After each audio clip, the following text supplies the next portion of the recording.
Bueno, personitas, hoy os traigo un invitado para mí muy especial y seguro que para ti también, que es el doctor Francesc Torralba. Y Francesc, como acostumbro a hacer, y ya te he dicho que es importante para mí, quiero que te presentes tú. ¿Quién eres? Pues muy buenos días, María. Yo soy profesor, soy escritor, me gusta correr, me gusta la bicicleta, leer y especialmente conversar con personas que no piensan como yo, porque esto te estimula la vida intelectual y te activa la mente y te activa sobre todo el espíritu, ¿no? Por lo tanto, gran parte mía la paso en el aula enseñando y otra parte en la biblioteca escribiendo y una última parte en el campo, en la naturaleza o corriendo o pedaleando. Pues mira, justo esto coincide porque, Francesc, tú con tu formación profesional, que también es personal, porque al final todo lo que aprendemos en el ámbito profesional lo traspasamos, también tiene que ver con la ciencia de la actividad física y el deporte, que es cuando yo te conocí, porque fuiste profesor mío, aunque estoy segura que no te acuerdas de mí, ¿eh? Hombre, he tenido muchos alumnos, pero de algunos te acuerdas. Y cuando vi tu nombre y me escribiste y luego me dijiste que había sido alumno, lo conecté. Porque además yo en ciencias de la actividad física del deporte disfruto mucho porque doy antropología del deporte y Sí. se trata de pensar el deporte como una actividad integral. Lo he dicho muchas veces, no solo actividad física, sino que una actividad que, vaya, desarrolla la capacidad emocional, mental, social, incluso espiritual de la persona, ¿no? Y eso me gusta trasladarlo a mis alumnos y además yo lo vivo personalmente cuando desarrollo un deporte, ¿no? Y por eso disfruto mucho en ese grado y observo además que los alumnos siguen con atención y que luego me encuentro con muchos de ellos a posteriori, ¿no? Cuando han terminado la carrera, en determinados ámbitos, y esto siempre es un gozo. Y Francesc, ya sabiendo que te he dicho abiertamente a qué me dedico, aparte de hacer entrenamientos personales, conectándolo y haciendo la sinergia con lo que acabas de decir que nos das antropología del deporte para integrar todas esas partes del ser humano. Yo te voy a hacer una pregunta directa, que es, ¿por qué crees que los profesionales del deporte realmente están tan cerrados, Francesc? Porque yo me he encontrado, por ejemplo, hace 2 años fui al Hospital Sant Pau a la jornada Entre Dones que se celebra y hablábamos tenía que hablar sobre mi doctorado, entrenamiento en el embarazo. Entonces, habían diferentes profesionales y la periodista a mí me iba a presentar y cuando al presentarme, aparte de decir pues la formación como se dice normalmente, también yo le dije, soy terapeuta de Reiki. Francesc no lo dijo. Y yo te quiero preguntar, ¿por qué crees que hay tanto tabú, podríamos decir? Y realmente también yo veo que a veces cuando hablamos la gente no nos entiende, Francesc. Bueno, Desde, a ver, todo lo que es nuevo, diferente, lo que representa una ruptura, un cambio de paradigma, un nuevo lenguaje, una nueva tendencia, de entrada genera temor y temblor, suscita interrogantes, miedos, temores, desconocimiento, ¿no? Entonces, frente a lo nuevo aquí, pero en otras tradiciones no, pero frente a lo nuevo, es decir, uno tiende generalmente a la sospecha, cuando de hecho lo que tendríamos que hacer es investigar. Lo que tendríamos que hacer es practicar la curiosidad, escuchar atentamente, ¿no? Pero nosotros tenemos unos marcos mentales y cuando alguien se sitúa en otro marco mental, nos da miedo a la crítica, nos da miedo a el desprestigio y por lo tanto todo lo que son terapias, llamémoslo así, fuera de la autopista de las terapias, de lo que es lo común, pues por lo general hay mucho temor, ¿no? Entonces se tiende a ocultar, se tiende a esconder, ¿no? Eso ha pasado siempre en la historia de las ideas, ¿no? Y en la historia de las terapias. Pongo un ejemplo muy clásico, ¿no? Sigmund Freud con el psicoanálisis. En Viena, el año 1900. Freud había nacido en 1856, tenía, pues, ya lo ves, 44 años y aparece con un libro, La interpretación de los sueños. Y Freud dice, para comprender a alguien hay que explorar sus sueños, su vida onírica, ¿no? Bueno, tuvo tantas críticas, se le echaron encima tantísimos profesionales, médicos, psicólogos, psiquiatras. Fue objeto de calumnias, fue objeto de críticas, pero la psicoanálisis o el psicoanálisis se abrió camino. Luego, naturalmente, hay muchos tipos de psicoanálisis, hay muchas líneas, pero ¿qué estoy indicando? Que cuando uno introduce un modo de curar, un modo de sanar, un modo de abordar los problemas emocionales, físicos, que no son convencionales en el modelo habitual, esto genera temor y la academia tiende a ser conservadora. Y entonces lo que hay que hacer es explorar a fondo, atender, ver los resultados y luego intentar comprender cómo funciona esta forma de abordar los problemas. Por tanto, no me extraña que cuando tú te presentas así en determinados entornos, genere temor y se tiende a ocultar, a pesar de los resultados, a pesar de que los resultados sean buenos, ¿no? O sean empíricamente evidentes, ¿no? Bueno, hay que tener paciencia y hay que saber persuadir. Y luego también te diré otra razón. También es verdad que en el entorno de las denominadas terapias alternativas o no convencionales, se cuelan gurúes, iluminados, personas completamente indocumentadas, aprovechados, personas que instrumentalizan el sufrimiento del otro para sacar beneficio. Y claro, esto genera un mosaico de figuras donde es muy difícil deslindar la persona auténtica, el profesional que sabe, que es honesto, del aprovechado. También pasa en la medicina convencional y en la docencia convencional, naturalmente, ¿no? Pero aquel viene avalado por un título, una bata blanca, una institución. En cambio, en muchas de estas formas de terapia se producen fuera del marco institucional. Totalmente. Y te entiendo perfectamente lo que dices. Pero, por ejemplo, para llevarlo totalmente a tierra, Francesc, cuando, por ejemplo, yo hago entrenamientos personales a las personas, que un entrenamiento personal se trata de estructurar, ¿no? Una serie de momentos y ejercicios, como tú sabes.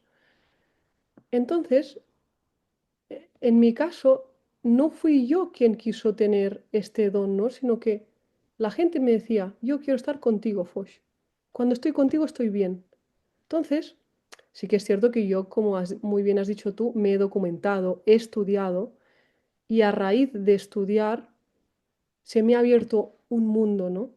Se me ha abierto, porque realmente la mente es tan finita que hay un momento cuando estudias tanto, por eso tengo tanta ilusión en hacer esta charla contigo, Francesc, porque quería preguntarte a ti personalmente si te ha pasado, como dice Brian Weiss en uno de sus libros, que es Lazos de Amor, en el que uno de sus pacientes tiene contacto con los maestros ascendidos.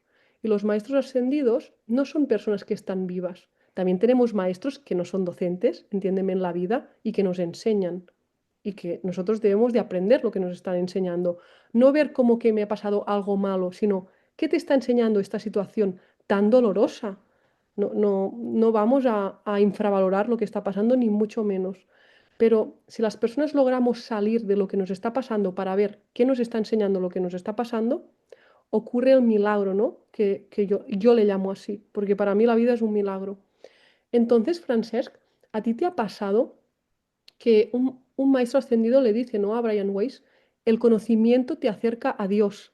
Y realmente cuando leí esta frase en ese libro dije, a mí me ocurrió esto, Francesc. Yo estaba de madrugada leyendo papers, haciendo resúmenes, como tú sabes, para mi tesis doctoral, Y empecé a escuchar una voz en mi cabeza que me decía, vete a estudiar Reiki. Y yo tuve mucho miedo, Francés, lo que has dicho tú, pero cogí Google, lo bajé a tierra, puse escuela de Reiki, me apunté, etcétera. Yo te quiero preguntar a ti personalmente, a ver si Francés se nos abre, ¿eh, personitas?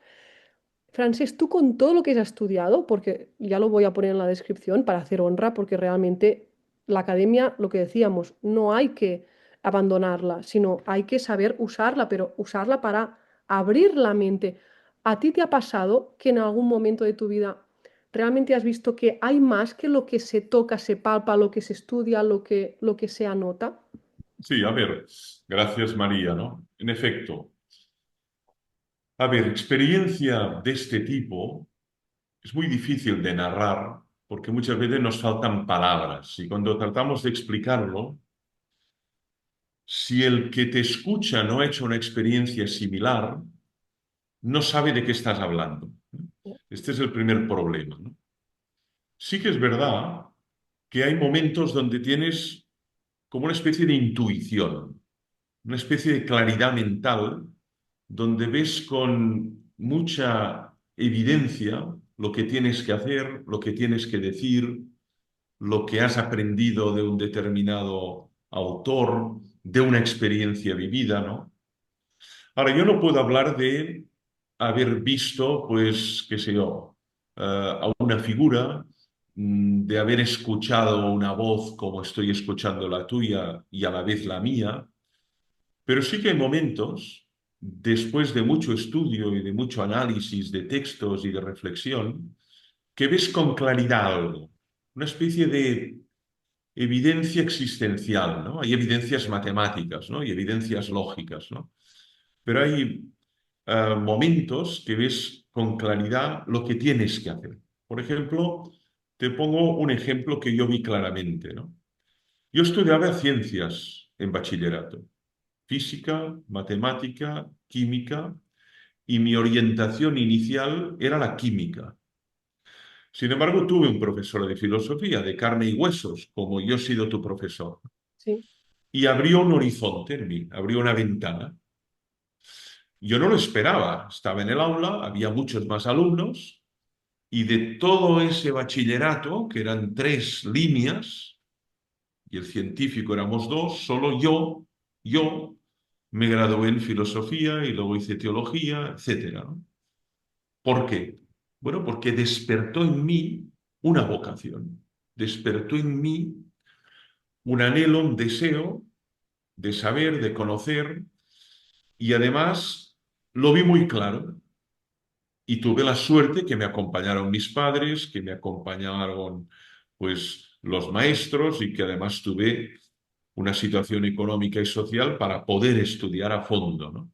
Siempre estaré agradecido a ello, ¿no? Pero sí que hay momentos de claridad, ¿no?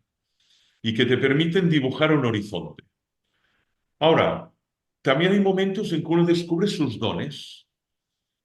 A veces uno intenta desarrollar determinadas competencias y ve que no puede, que no sabe, que fracasa, pero en cambio se da cuenta que tiene unas habilidades connaturales y se da cuenta por la práctica.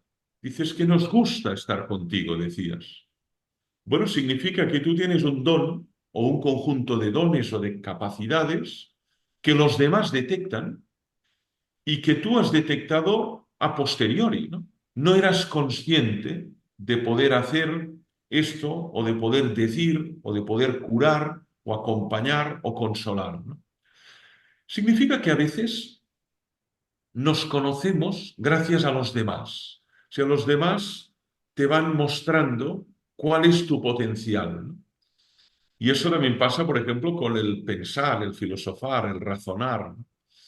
Que tú no sabes que tienes estas capacidades, pero a medida que las ejercitas, se van desarrollando y los demás las reconocen, ¿no? Ahora, yo no he tenido experiencias así de encuentros con esto que llamas tú, maestros que no son de carne y hueso, ¿no? Sí que he aprendido mucho de maestros de carne y hueso y luego de textos leídos, ¿no? Sócrates es un maestro, Jesús es un maestro, ¿no? Y naturalmente autores y autoras que te ilustran, que te enseñan, que los subrayas, que vuelves a sus textos, que meditas sus palabras, y todo eso forma una especie de acervo, de patrimonio que te ayuda a construirte como persona. Pero Francesc, una cosa, yo ahora te cuento a ti. No siempre las personas, también hay una creencia que es que ver un maestro ascendido, por ejemplo, tienes que verlo de carne y hueso. O, por ejemplo, que tienes que escuchar voces. No todos lo que se llaman dones espirituales, que soy, no me siento nada identificada con estos nombres, pero por ejemplo, yo cuando estabas, que el otro día que vine a las jornadas de teología, yo veía una luz y no era la luz ni que entraba por Ya, las ya, ya. habitaciones, ni nada de esto. Yo veía una luz que te estaba, o sea, que estaba rodeado de una luz porque tú eres un mensajero. O sea, eres un mensajero de carne y hueso y bueno, pues en este caso pues estabas en esas jornadas. Pero por ejemplo, hay muchas personas, la verdad que yo no tengo ningún reparo en decirlo porque mm, en este caso ha venido bien, si no, no te lo hubiera dicho nunca, la verdad. Pero no tengo ningún miedo de que nadie pueda pensar nada de mí porque confío plenamente en lo que veo. Ahora, te tengo que decir, por mi experiencia, que hay muchas personas, Francés, que desde muy pequeños se les muestra una realidad que quizás no es esta que ahora tú y yo estamos viendo con nuestros ojos físicos. Ellos también lo ven con los ojos físicos, pero nacen con mucho miedo a expresar este miedo y creen que están locos o, o sencillamente algo peor, Francés, que es que no creen en ellos, dejan de creer en ellos, porque no es, Francés, que las personas todo el día estemos viendo espíritus, que hay gente que sí que le pasa, pero por ejemplo a mí esto no me pasa y a muchas personas no les pasa, pero en determinados momentos tienes esta habilidad, esta sensibilidad de, de que te lleguen mensajes de otras personas que están en otra dimensión. Y por ejemplo, sí que es verdad que, por ejemplo, hay un teólogo que seguro que tú conoces, que es Teilhard de Chardin, el jesuita. ¿Qué se le hizo a este señor Francesc? Y, no, pero es lo que dices tú, es el temor, pero quizás también es la ignorancia, Francesc. Sí. Te respondo, a ver, la historia de la espiritualidad nos muestra figuras desde la Edad Media al Renacimiento, a la Ilustración, incluso en el siglo XX, que han tenido visiones. Exacto, Y te hablo de figuras, algunas de ellas santas de la Iglesia Católica, mujeres, hombres, cultos, ignorantes, algunos doctores de la Iglesia, que han tenido visiones, que han tenido experiencias de encuentro con seres espirituales. Y frente a eso hay dos actitudes. Hay la actitud racionalista crítica, que consiste en decir, esto no puede ser. Son inventos, imaginaciones, son alucinaciones, pero esto no puede ser, porque simplemente lo que hay es lo que vemos física y lo que tocamos empíricamente. Y hay otra reacción, que es reconocer que la realidad es mucho más compleja y tiene muchos más niveles y estratos que lo que nosotros podemos conocer de ella. De tal modo que nosotros con nuestros sentidos percibimos una dimensión de la realidad. Te pongo un ejemplo, ¿no? Tenemos una capacidad visual, una capacidad auditiva, pero hay pájaros que tienen una capacidad auditiva muy superior y captan unos sonidos agudos o graves que nosotros no captamos. O también respecto a los colores, los olores, ¿no? O sea, una cosa es la realidad, otra cosa es lo que percibimos de la realidad. Y aquí hay un desajuste. Yo tengo que reconocer que no he tenido experiencias de este tipo, ¿no? Pero por otro lado, me merece mucho respeto personas que desde la honestidad intelectual reconocen ver o sentir situaciones, experiencias, figuras, luces que no son materiales como la luz del sol y que tienen la audacia de decirlo, a pesar de que generan un gran escepticismo o una gran descreencia a su alrededor. Pero por otro lado, la historia está repleta de figuras que hablan de este tipo de encuentros, ¿no? Fíjate que en la teología cristiana hay todo un tratado, que es el Tratado de los Ángeles, que se llama Angeología. Y la mayoría de autores, entre ellos Ramón Llull, que tiene páginas y páginas y páginas escritas sobre los ángeles, Santo Tomás de Aquino, San Agustín, San Buenaventura, todos estos autores escriben abundantemente sobre los ángeles y tipos de ángeles. De hecho, en la teología tradicional hay 9 jerarquías angelicales, es decir, tipos de ángeles que no son un ángel por definición, es un ser espiritual que no es material ni físico, que ha sido creado pero no morirá, es eterno. Bueno, pues hay una cantidad enorme de figuras en la historia, santos y santas, y ya antes en la Biblia, que hablan del encuentro con estos seres de luz, con estas figuras luminosas. Yo puedo hablar de esta experiencia, no he tenido ninguna experiencia de este tipo, pero que yo no la haya tenido no significa que otro no la pueda tener. Yo no la he tenido, pero eso no significa que tú no la puedas tener o no la haya tenido otro niño, o otro sabio, o otra persona en otro lugar del mundo. Entonces yo creo que a veces nos falta humildad y a veces nos falta, sobre todo, modestia, ¿no? Decir, bueno, seguramente hay experiencias que yo no vivo y que otros viven. Ven realidades que yo no veo, porque está el ojo físico, pero ¿cuántos autores han hablado de los sentidos espirituales, ¿no? Del ojo espiritual, del oído espiritual. Bueno, yo puedo hablar de lo que he experimentado y de lo que no he experimentado guardo silencio. Esto ya lo dice Santa Teresa de Jesús. Solo hablaré de lo que he experimentado una o muchas veces. Y Santa Teresa habla de visiones del cielo, del infierno, visiones de ángeles, bueno, y es santa de la Iglesia Católica y es doctora de la Iglesia Católica. Entonces tú puedes considerar todo esto un mito, una fantasía, una especie de, bueno, alucinación de la mente o locura, o puedes decir, esto puede pasar, a mí no me ha pasado, tenemos que estar atentos, estudiarlo con respeto y mirar de comprenderlo. Francesc, pero igual sí te ha pasado, pero tú no te has dado cuenta. Ah, bueno, eso también puede pasar, claro. Fíjate, me pones una interrogación muy buena, ¿no? Claro. Tú puedes estar en una habitación oscura, muy oscura, pero en esa habitación hay alguien más, pero tú no te has dado cuenta, pero ya estaba alguien más. Y a la que se abre un poco la ventana y entra un rayo de luz, dices, anda, si estabas aquí. Estaba aquí, pero tú no te diste cuenta. Esto es lo que explica San Agustín en las Confesiones. Gracias, San Agustín. San Agustín en las Confesiones dice, tú ya estabas en mí, pero yo no me di cuenta. Y hasta que no entré dentro de mí mismo, no te encontré. Pero tú ya estabas en mí. Y ese tú es Dios para San Agustín, es lo que él llama el maestro interior, ¿no?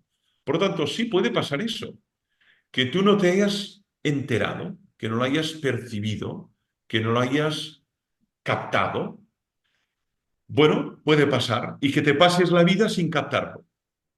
Totalmente, totalmente. Porque, pero ¿sabes por qué, Francesc? Porque hay un momento que hay que soltar la mente.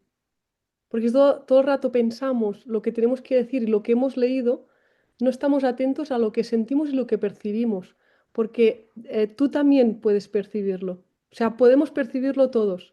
Lo que pasa es que hay que sacar capas, como si fuera una cebolla, literalmente. Sacar capas, sacar capas, sacar capas. Y esto a mí Sí, sí. No, me no parece estoy de acuerdo con esto, que a veces nos negamos a ver, ¿no? O nos negamos a entender, ¿no? O Sí, a veces estamos como amurallados, ¿no? sí, Y esto depende del momento vital, ¿no? sí.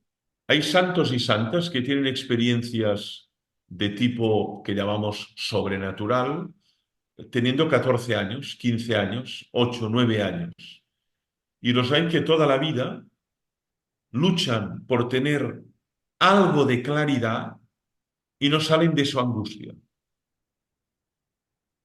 Por lo tanto, hay quien muere en las tinieblas y en las sombras, y hay quien ve con mucha claridad sin haber estudiado prácticamente nada, ¿no?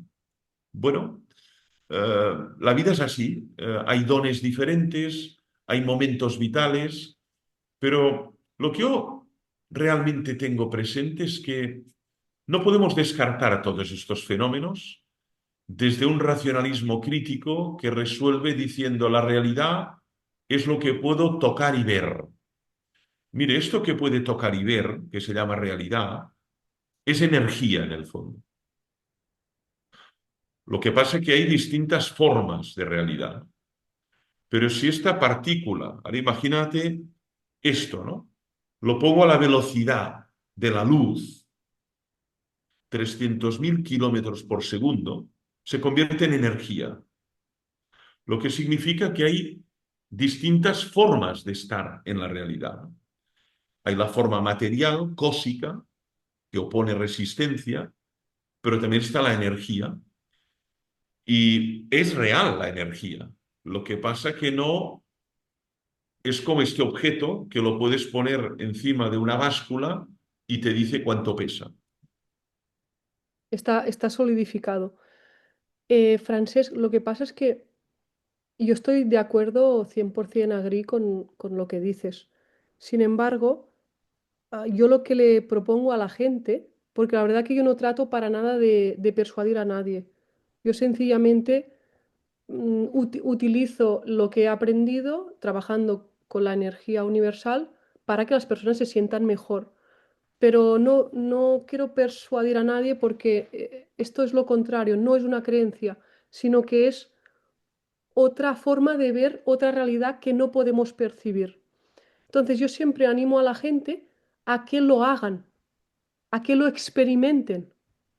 De hecho, si te fijas que es lo que te comenté, yo cuando empecé a hablar más abiertamente, que me ha costado mucho, francés también, fue cuando vi al doctor Sanz. Y fíjate que para mí, y seguro que para ti también, Francesc, el doctor Sanz siguió esa intuición.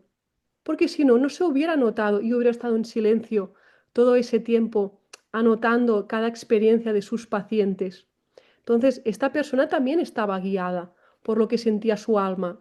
Él le llama supraconciencia, ¿vale? Pero me refiero a Francesc, que no se trata de ver un ángel, ¿no? Con tus propios ojos, sino, como tú has mencionado que dice San Agustín, sino que está dentro. Sí, te respondo. A ver, la experiencia es la clave. Es decir, Sí, uno puede hablar de lo que ha leído, sí. uno puede hablar de lo que ha aprendido en una aula, uno puede hablar de lo que ha escuchado en una tertulia.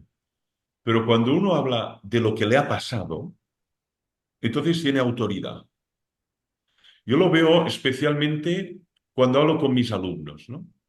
Los alumnos pueden decir, este profesor es erudito, ha leído libros, cita muchos autores, pero cuando hablas de lo que te ha pasado, os voy a contar lo que me pasó cuando me enamoré. Os voy a contar lo que me pasó cuando nació mi primer hijo. Os voy a contar lo que me pasó cuando murió mi hijo. De entrada se produce más recepción. La gente dice, este sabe de lo que habla. Este no nos viene a vender una moto. Este habla de su experiencia, de amor, desamor, muerte, enfermedad. Entonces, tú puedes negar la experiencia del otro, pero si te ha pasado, no lo puedes negar. Y la experiencia da autoridad. Es decir, cuando uno habla del duelo, habiendo vivido un duelo, los demás pueden estar de acuerdo o no, pero dicen, este señor habla con autoridad. Cuando uno habla de lo que es, pues, un proceso de sanación que realmente da fruto y el otro lo constata y lo comprueba, pues es que es algo que es indiscutible, ¿no? Por tanto, aprendemos mucho por experiencia. Lo que pasa es que a veces nuestros marcos mentales no saben cómo digerir esta experiencia y explicarla. No sabemos cómo explicar, con qué lenguaje, con qué fórmula, con qué ley explicar lo que está pasando. Pongo un ejemplo, ¿no? Tú haces una comida y dices, si pongo esta sal, esta pimienta y la hiervo a este punto, me sale espléndido. Bueno, luego vendrá un bioquímico y te lo explicará. Pero de entrada, la experiencia es que haciéndolo así, sale bien. Esta mujer no sabe bioquímica, ni sabe nutrición, ni dietética, simplemente por ensayo y error se da cuenta que esta es la manera como queda sabroso ese arroz. Ahora un bioquímico o alguien que se dedica a la nutrición te lo explicará con detalle por qué finalmente aparece este sabor, ¿no? O este color o esta pigmentación, ¿no? Entonces, lo que nos pasa con muchas experiencias es que no sabemos acabarlas de explicar. Nos faltan palabras. Utilizamos palabras que están fuera del lenguaje estrictamente científico, ¿no? Pero fíjate, es Cuando uno justamente, habla de energía, entras en un terreno muy polisémico. ¿Qué es energía? Cuando uno habla de supraconciencia, yo lo hablé con el doctor Sansagarra, entras en un terreno muy polisémico, ¿no? ¿Qué es supraconciencia? ¿Qué es conciencia? Entonces, la ciencia, por definición, juega con el rigor, la claridad, la delimitación conceptual muy precisa. Y este tipo de experiencias utiliza para explicarlas una serie de palabras que la academia no encuentra cómo delimitar. Y entonces o lo aparta o se queda confusa, ¿no? Porque yo sé lo que es un segmento, un triángulo, un círculo, sé lo que es un riñón, un páncreas, el agua, el ácido sulfúrico, pero hay una serie de palabras que dices, eso aquí me pierdo ya. Y eso pasa con determinadas experiencias, especialmente de tipo espiritual, ¿no? Si yo digo, por ejemplo, he tenido un encuentro con Dios, cuantísimos místicos hablan del encuentro con Dios, el científico ya se queda con las manos así. Dice, bueno, ¿y esto qué significa? Defina a Dios. Y lo primero que dirá el teólogo es, Dios es indefinible, no se puede definir.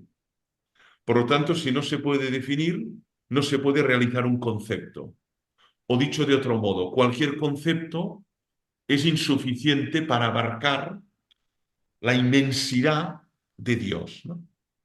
Claro, el científico te dirá, ya empezamos mal, pero porque Francis, para desarrollar ciencia necesito un lenguaje conceptual. pero el otro día, porque yo estaba muy atenta, como sabes, dijisteis, no, no, y además que tomé muchos apuntes. La gente dice que Dios no está con nosotros, etcétera. Y vosotros dijisteis, lo tengo entre comillas, para citarlo literalmente, Dios está afónico de tanto hablar. ¿Sí? Con esta frase, Dios realmente Y no tiene, escuchamos, lo dijo la doctora Margarita Bufarull, ¿no? Dice, bueno, Dios no para de mandar mensaje, de exacto, gritar, pero no escuchamos porque estamos cerrados herméticamente a su llamada, a su vocación, a cambiar las actitudes, a abrirnos al amor universal, al perdón, a la fraternidad. Entonces, bueno, pero claro, ¿cómo explicarle a alguien qué es la llamada de Dios? Esto es lo que intentan tantos autores, San Agustín, Edith Stein, ¿no? Edith Stein tiene una experiencia. Era una mujer judía, agnóstica, la primera doctorada en filosofía en toda la historia de la universidad alemana. año 1916. Y ella tiene la experiencia del encuentro personal con Dios y su vida cambia. Se bautiza, entra en el Carmelo y acaba siendo sacrificada en Auschwitz, 9 de agosto, y luego beatificada y es santa de la Iglesia Católica. Bueno, esta mujer intenta explicar con sus palabras este encuentro, pero no lo entiende nadie. Su íntimo amigo, Roman Ingarden, que además se le declaró y quería casarse con ella, pues dice, oye, explícamelo porque no lo entiendo. Tú eres una mujer inteligente, doctora en filosofía, discípula de Husserl. Ha escrito textos extraordinariamente complejos. ¿Cómo puede ser que la más culta, la más docta entre nosotros, haya entrado en el Carmelo, abrace la Iglesia Católica y viva movida por Dios, incluso hasta el martirio en Auschwitz? No lo entendemos. Y ella intenta explicarlo, pero sigue sin entenderlo. De esto hablaremos el año que viene en las jornadas, apúntatelo. Trataremos dos mujeres extraordinarias, Simone Weil y Edith Stein, ambas profundamente espirituales. Simone Weil murió a los 34 años, Weil, con W. Simone Weil. Wow, No te pierdas nada de Weil. Y Edith Stein, Stein en alemán, wow. que vivió hasta los 51, poco más. Pero un día entero a Simone Weil, un día entero a Edith Stein, el año que viene en las jornadas de teología. Francesc, sé que tienes poco tiempo. Sin embargo, yo no puedo despedirme o darte el mensaje de que todo lo que tú sabes, que es muchísimo, y que tienes como el aval, el conocimiento de haber leído todas estas personas que tanto aportan, lo vivas tú.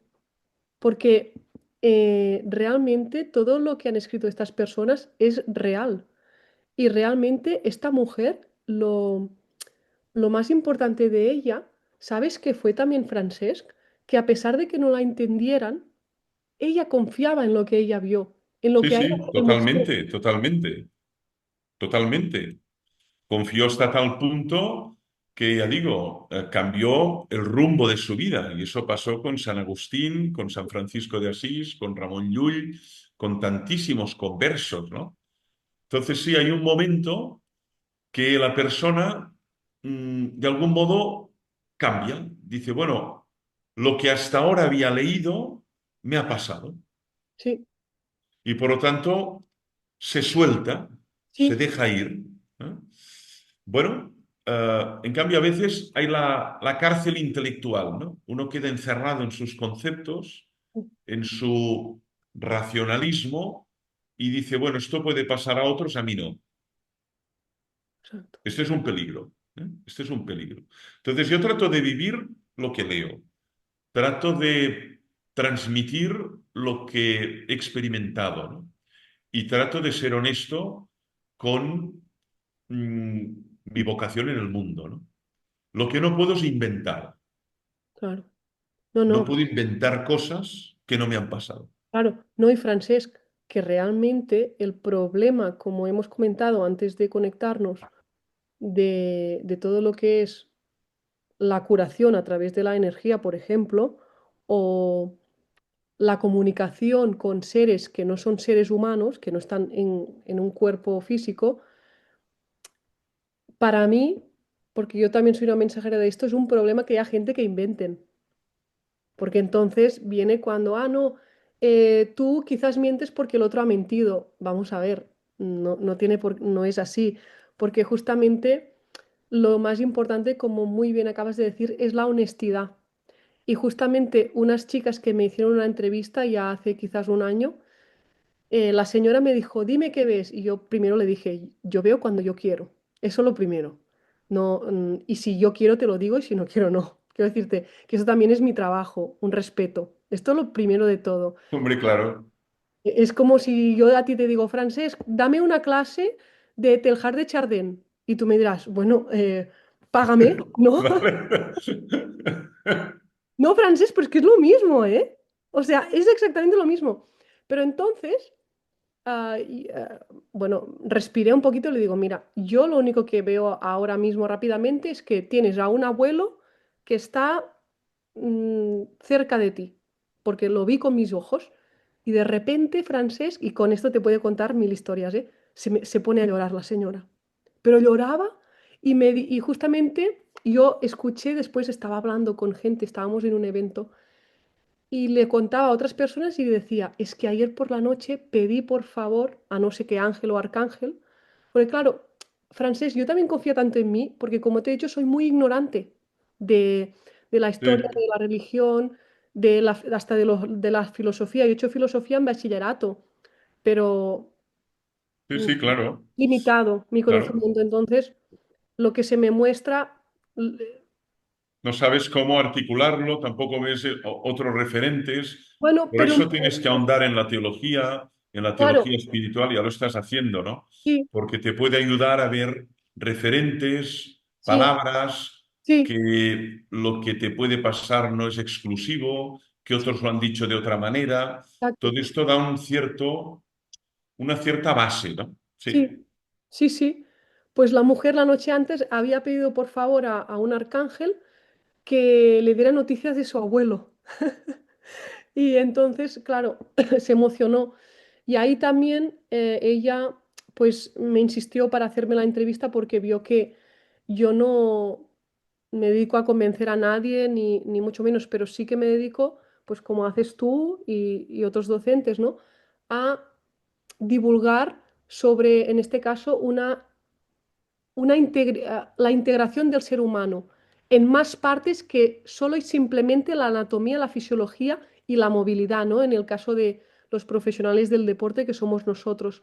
Porque a veces una persona, y esto por ejemplo lo estudié en un curso que fui a hacer que se centraba mucho en el sistema nervioso, y muy fácil en unas gráficas del lindar de estrés.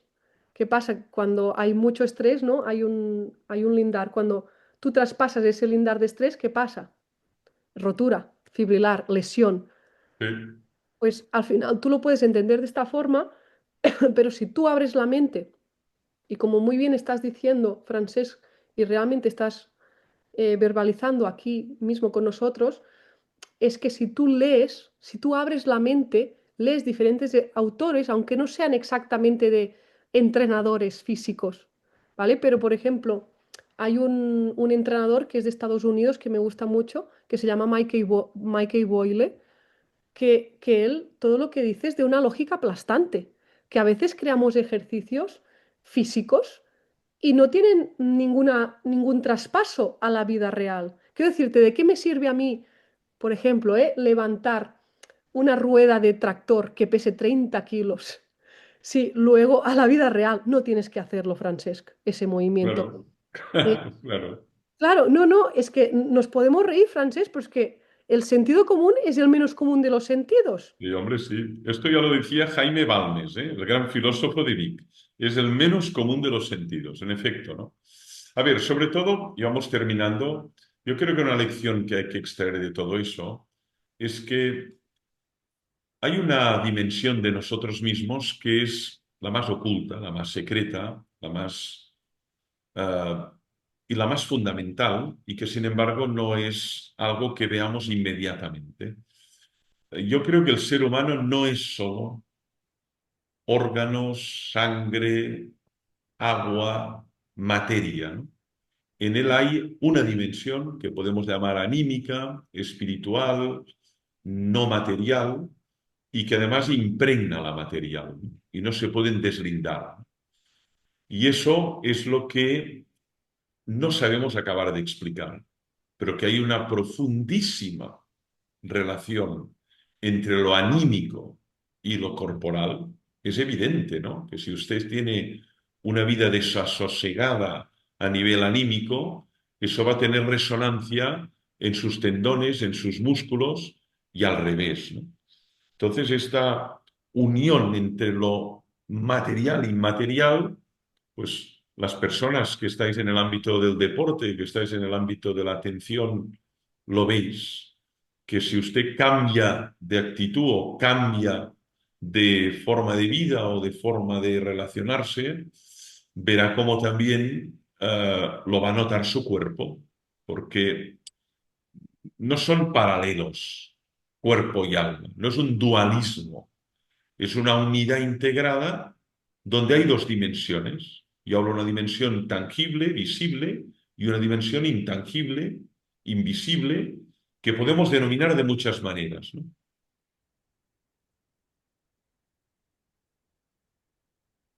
Literal.